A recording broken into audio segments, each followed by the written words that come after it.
तर मुंबई महापालिका निवडणूक स्वबळावर लढण्याचे राऊतांनी संकेत दिलेत का अशी चर्चा आता सुरू झाली आहे। बीएमसी निवडणूक स्वबळावर लढावी अशी कार्यकर्त्यांची भावना आहे, आम्ही त्यांचं ऐकतो असं राऊतांनी म्हटलंय।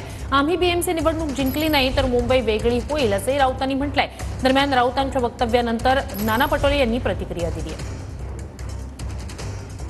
मुंबई महानगरपालिकेमध्ये शिवसेना हा एक महत्त्वाचा फॅक्टर आहे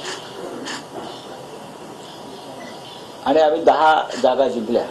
तरी या एवढा कठीण परिस्थितीत आम्ही 10 जागा जिंकल्या। आमच्या 4 जागा फार कमी मतांनी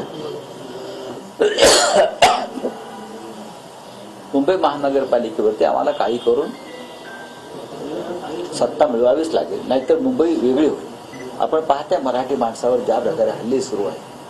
मी असं कोणती कमिटमेंट केलेली नाही। मी आमच्या कार्यकर्त्यांची एक इच्छा आहे की मुंबई आपण स्वतंत्रपणे लढलो तर आपण चांगल्या प्रकारे निकाल देऊ शकतो, असं एक कार्यकर्त्यांची भावना असते।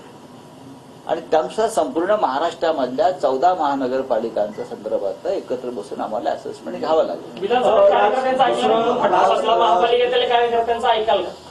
आम्ही नेहमीच कार्यकर्त्यांचा ऐकतो, पण महाविकास आघाडीमध्ये जेव्हा आम्ही काम करतो तेव्हा 3 पक्षांच्या कार्यकर्त्यांच्या भावना असतात। त्यांनी थांबवलं कोणी? त्यांना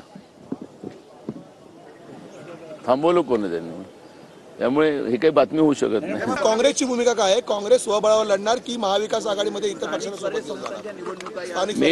आम्ही मागच्या वेळेसही स्पष्ट केलेलं आहे की स्थानिक कार्यकर्त्यांना विश्वासात घेऊन त्यांच्या मताप्रमाणे स्थानिक स्वराज्य संस्थेच्या निवडणुका घेतल्या जातील। त्या कशा लढायच्या ते स्थानिक आमचे कार्यकर्ते जे नेते सूचना देतील त्याप्रमाणे लढल्या जातील।